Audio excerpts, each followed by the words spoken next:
Hello, what's up mga brother? So ngayong umagang ito, i-reflex na naman natin yung ating bagong unit. So bagong fully furnished unit. So medyo may katagalan po ito natapos brother kasi po sa mga nangyari po na medyo hindi natin inaasahan. So ito yung ating unit na D17 4x4 Techtronic. So ito yung forma ng ating unit. So yung color po nito is pearl white.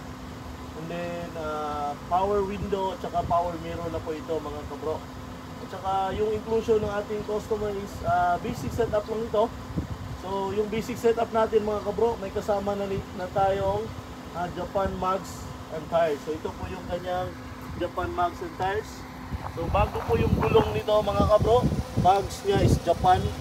And then bago yung gulong 2024. Pakita mo yung 2024 mga bro.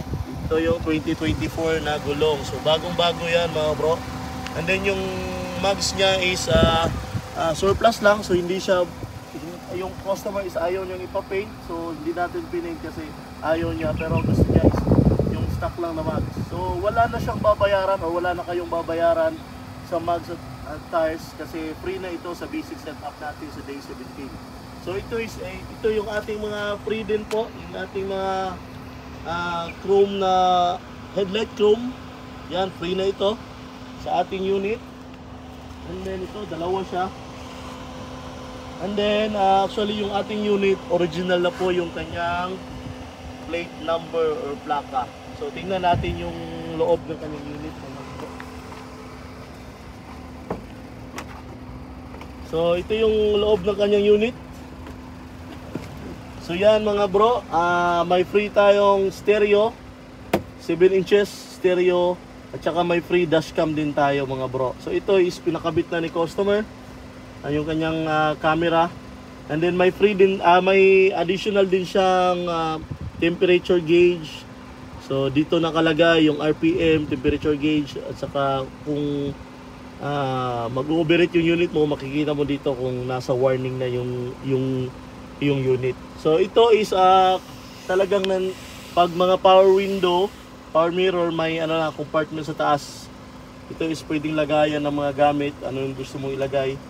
And then mga bro, ang magandang feature sa unit na ito is second gear na siya. So yan po yung kanyang second gear.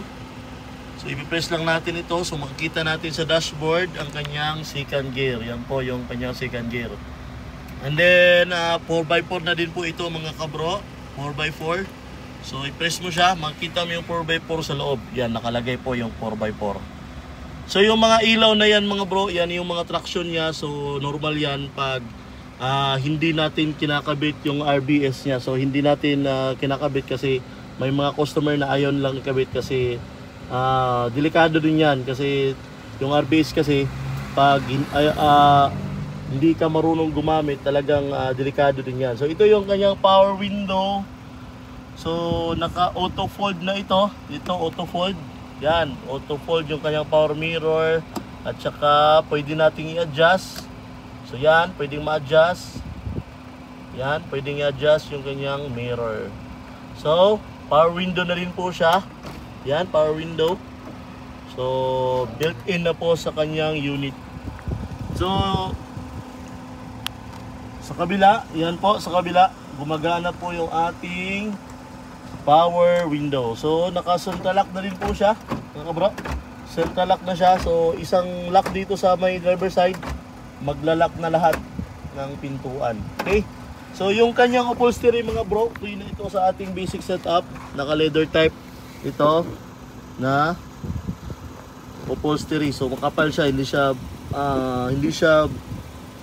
hindi siya maagad mapunit. So tingnan natin yung loob ng kanyang unit mga bro. Sa likod, naka-upholstery din po siya, din naka-matting na siya. So yung matting is free na din po, at saka yung ceiling.